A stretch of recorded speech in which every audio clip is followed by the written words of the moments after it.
You are looking at Tallahassee International Airport.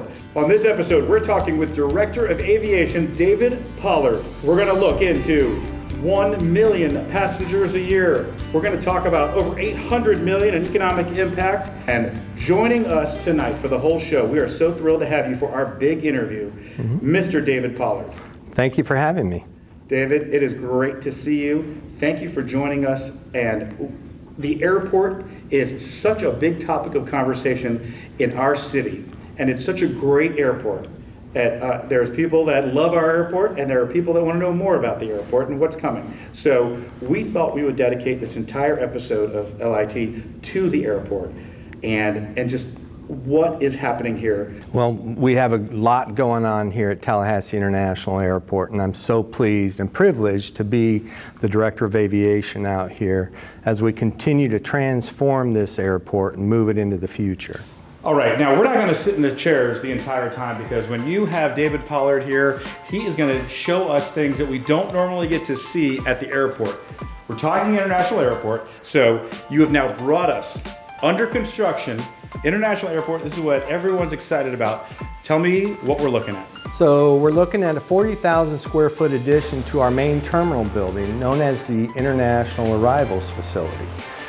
This is a facility that's been designed with U.S. Customs and Border Protection's technical design standards that we have to meet, but it provides an ability to provide for both domestic arrivals, meaning flights coming from within the United States, as well as international arrivals. So we call that the swing gates, and that's what we're getting ready to show you. Okay. Is the swing gates. We'll have 2 swing gates to the International Arrivals Facility. So we walk through here. And so what it provides is an ability for the passengers getting off the boarding bridge. If it's a domestic arrival, they will come off the boarding bridge and into the domestic facility as it is today. If it's an international arrival, they will be routed via the security protocols that we'll put in place, and the various doors and security systems will route them into the international facility. Correct me if I'm wrong, but you just told me also these bridges are air conditioned. They are air conditioned. conditioning. Right? So we're that's a big step. We've now, with the hanging of these latest 2 at our gates B5 and B6, we've now completed the replacement of 6 of our 8 passenger loading bridges here at Tallahassee International Airport. We're going to continue to replace the final 2 here in the near future. But what we've added is significant improvements to the air conditioning, the baggage lift that's incorporated into the boarding bridge itself, and again, making it much more convenient for the passengers. So both for the volume of air going onto that aircraft and the volume of air that's coming into the tunnel as they're waiting to board or deplane that aircraft.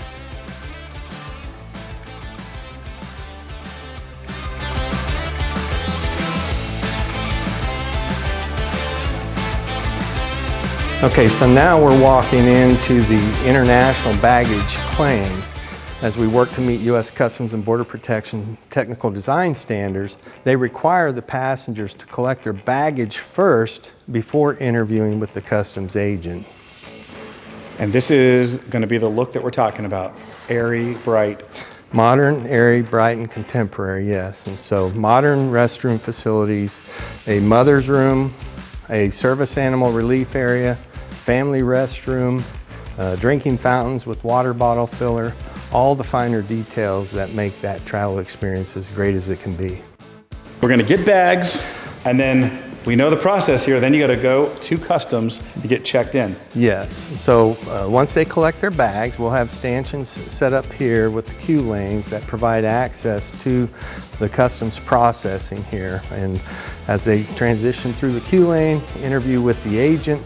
Once they clear, this is what we call primary processing. So that traveler that comes in, interviews with the agent, and clears with that agent, they will certainly be directed to the exit lane, much as the passengers know our current exit lane technology today. Yep. They will exit out, and that takes them right out into the center concourse of the main terminal. All right, we're out here on the terminal apron, and this is what you were telling us about. Yes, so these are the new cooling towers that tie to the chillers down below that we just saw. Notice there's two of them, so we always provide what we call M+1 redundancy, and that is our ability to be redundant and be resilient. If one goes down, the other backs it up and all. So again, I always say we don't have the luxury to get it right most of the time, we have to get it right all the time.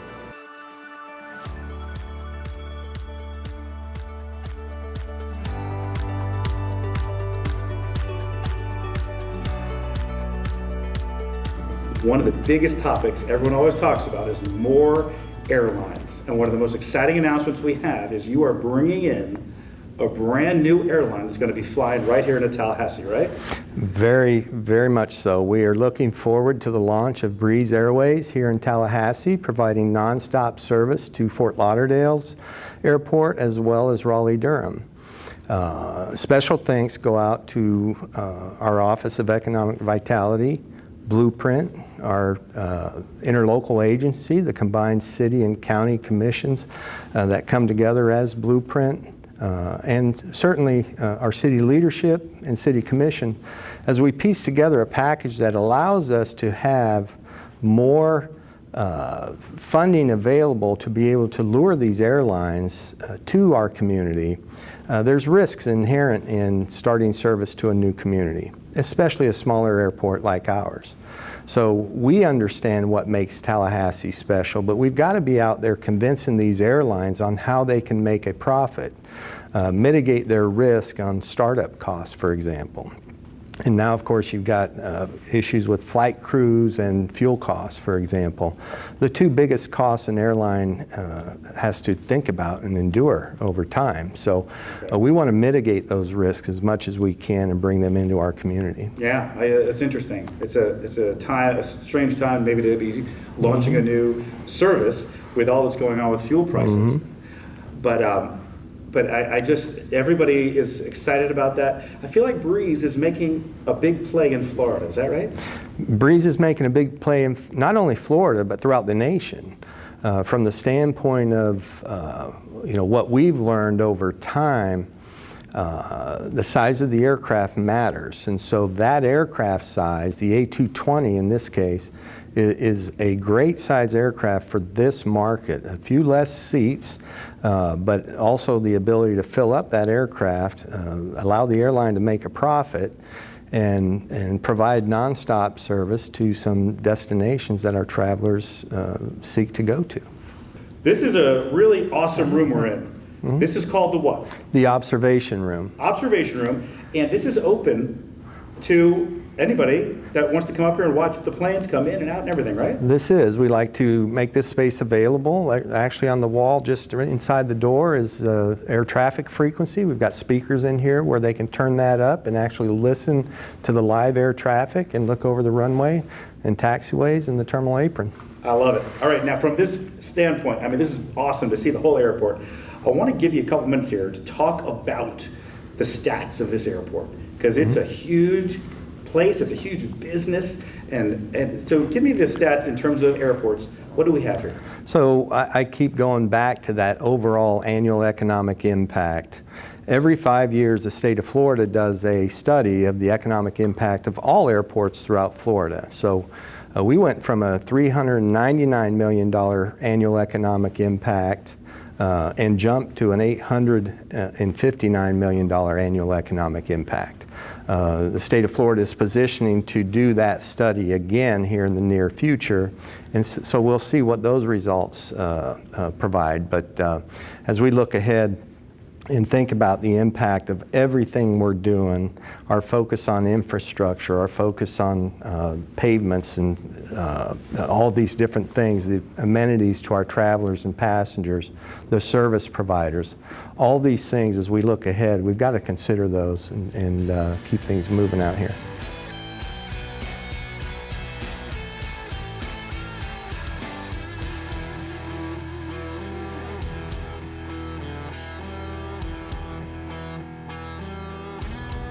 So we're on the terminal apron right now.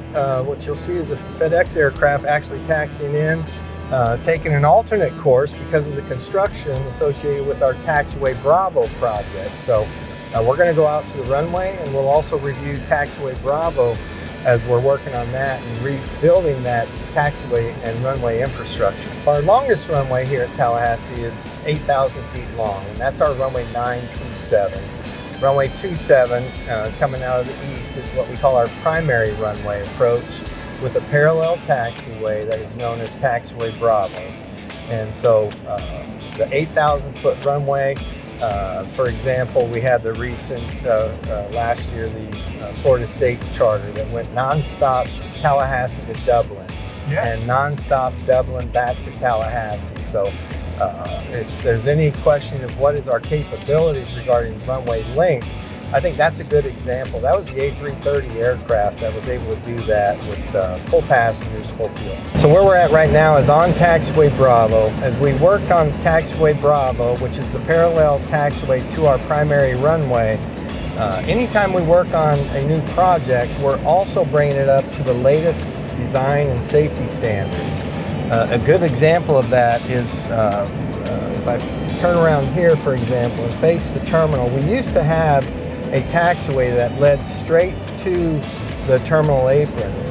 Well, you can no longer do that. It now requires 2 turning movements, just for safety reasons for those aircraft going out to the runway environment. So we've eliminated a taxiway there, and we replaced it with another taxiway that we're going to call Tango 2, T-Tango, right up here. And so this pavement we're on now is all freshly laid pavement. We just added the centerline markings. We added the centerline lighting, new edge lighting, new signage, all these different things, all while staying operational here at the airport. So we're right now at Taxiway Bravo 9. If you look at the new signage that we put in as we lead up to the runway environment, we're at the approach end of runway 9. And what we've done is we've added this entire taxiway, Bravo 9, to provide for additional capacity. So what that means is on a day when one aircraft might be holding short because there's, I'll make it up, bad weather in Atlanta, Delta can't get out, they're holding, American can come and get out, right out and taxi on by. So we call this a bypass taxiway that keeps the operations moving out here. I point to some of the latest markings as well. These are called enhanced taxiway centerline markings. They inform the pilot that they're now approaching the runway environment, and as we get to the runway itself, the actual hold position markings, along with surface painted markings and the signage that really provide increased visibility to the pilot and awareness to the flight crews that they're about to enter an active runway environment. So all these little things that we're doing to increase safety out here at the airport. Due to the hard work and efforts of our staff, the support of city leadership, the community, blueprint funding, all these things combined, we've pulled in over $100 million of federal and state funding since 2017, which is when I started as airport director out here. And we've also got another $35 million of projected funding that's going to be coming in over the next couple of years. So all said and done, we're on track for $135 million of investment utilizing state and federal grant funding since 2017. So as we turn the corner here off onto our right-hand side, you'll see one of Florida's first electric aircraft chargers as we work to provide the electrification needed for advanced air mobility. You'll see 2 heads on that charging unit. One is for the aircraft, and another, as you noticed earlier, I unplugged my vehicle. We can also charge our ground vehicles here as well. So very pleased to partner with Beta and Millionaire Tallahassee to bring this to our community and position us for the future of aviation. David, we see the solar array out your window. Yeah, so up on our left-hand side, you'll see the world's largest on-airport solar facility with a combined capacity of 60 megawatts. And so we've built those in 2 phases, working with the city utilities, and just very pleased to have that on airport as we look at electrification and the importance of electrification as we continue our journey ahead. So what I wanted to show you here is the new Aero Center Tallahassee FBO facility. That's adding more than 11,000 square feet of additional office space at the airport. And once they complete that, right next to it will be a new 25,000 square foot hangar. We'll ultimately demolish the remaining piece of the old terminal facility and build a 25,000 square foot hangar right there that again adds additional capacity at this airport as our demand for hangar storage space continues to increase. I love hearing about this airport. A lot of people don't know all this, and what a treasure we have here. When you talk about all the things happening at the airport, it makes me think of tourism. Okay, so we have an audience of tourism professionals, we have an audience of tourists, really all over the state of Florida. So talk to me about the role that an airport plays in helping with tourism in a region. Yeah, so again, it's important to me in working with our stakeholders and partners out there. We have, as you can imagine, many different partners that we work with throughout the course of any given day. And so I take very seriously our responsibility to provide a welcoming environment for those that are coming into our community. So whether it's for research over at Innovation Park, or whether it's for a national conference coming into our community, or simply a business owner that's looking to relocate their business to our community.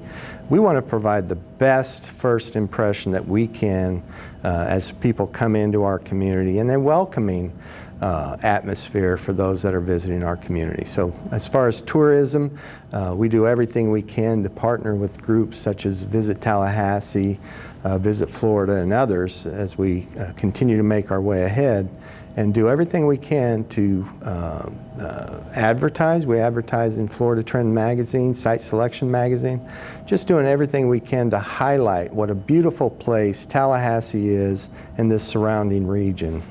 Yeah, and I mean, for a lot of tourists, you're the first thing that they see, and this is how they make their first impression of Tallahassee. Yeah. And it's a nice place to land. I know a lot of people that like this more than Tampa and Orlando, because you get here, you land, you're out the door in mere minutes. Yeah. And so I feel like this is a great first impression for them to see what we have here. Yes, and it's important as we talk about ease of travel and coming into our airport, whether you're coming in, arriving, or departing, the ease of use, the quick in and quick out, and what makes it special. The little things, free Wi-Fi in the terminal, close-in parking, available access to business centers, and some of the new additions we made down there in the terminal with concessions and things of that nature. So we're just constantly looking and listening to our travelers, trying to understand their needs, their appetite for a smart travel experience, which incorporates the use of technology, the mobile devices that they use, their ability to charge those mobile devices, all the little things that make travel much easier.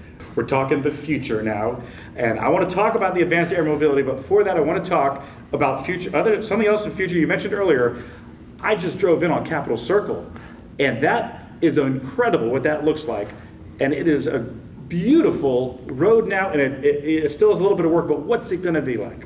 Well, we're very grateful to the state of Florida for making those improvements in the roadway and all the planners that had a part in that roadway project. It's been no easy task as we worked with the contractor constructing that roadway, but as they prepare to open that up, it's going to provide easier access to our terminal facility, our general aviation facilities, our cargo facilities, improving turn radiuses for tractor trailers exiting from FedEx, for example. All these things that make a difference. The signalization that we have out there at the intersection of the roadways out there from Capitol Circle, and also all these things that make a difference when it comes to access and egress from the airport environment.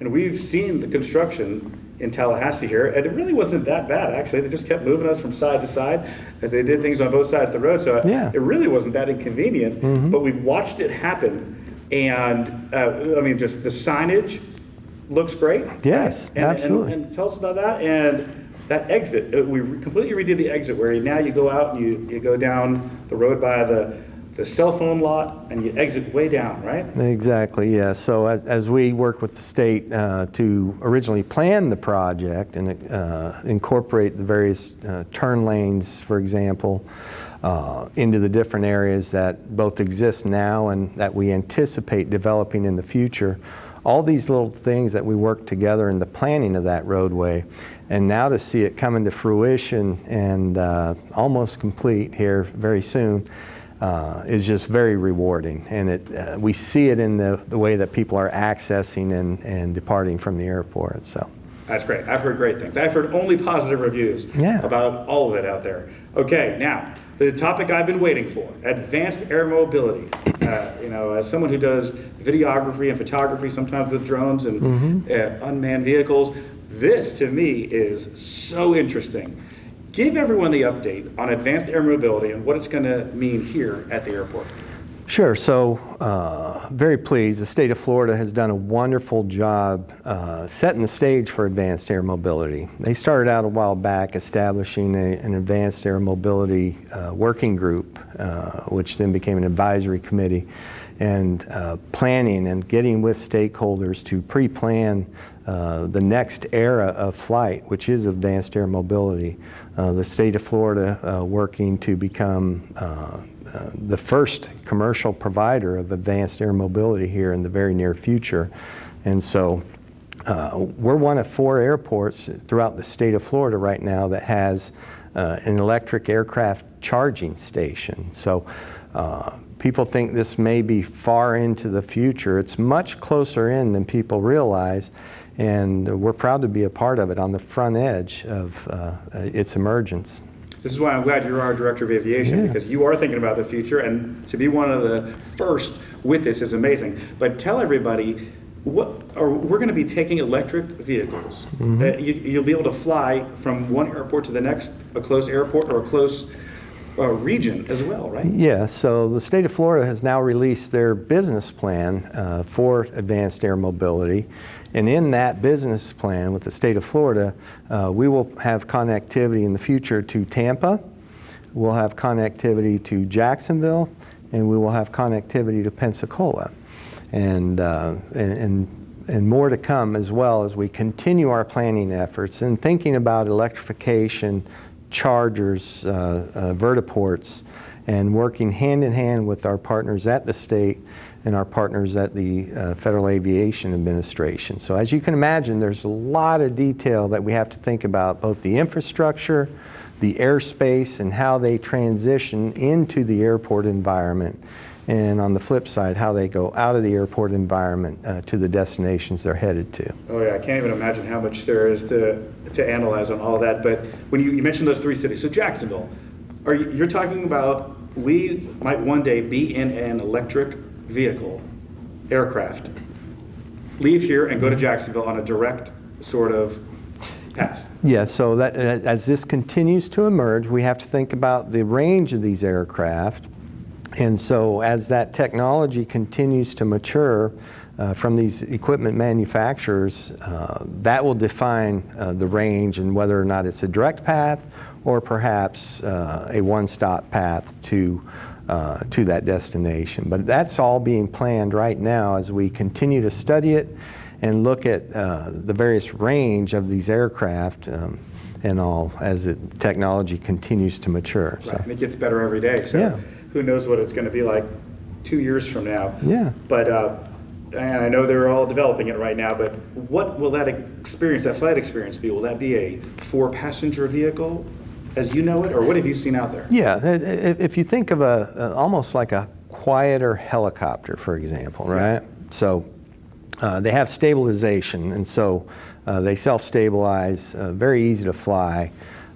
In the future, they'll even be autonomous, right? And so the future's very bright, and I get very excited about where all this is going. And from the standpoint of looking at the airspace planning and the vertiport planning and being great partners with the state and the FAA, the security aspects of enplaning and deplaning, things of that nature. There's a lot to think about and a lot to plan, and I'm pleased to say we're positioning very nicely as we look to the future. I love that we're a leader in it, and I'm so excited about all that. And that's going to be a great spot to end our interview.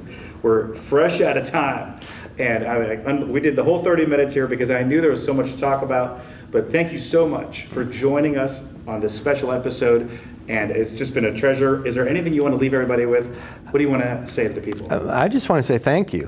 Thank you for using our airport. Thank you for your thoughts, your ideas, your suggestions. They matter. They make a difference. We continue to listen, and we'll continue to listen as we continue to press ahead. But it's important that we understand above and beyond anything else, safety and security must come first, and we'll continue to stay focused on that. Well, thank you for leading it all. David Pollard, thank you so much for joining us. Thank you. Appreciate it. All right. And that's going to wrap it up.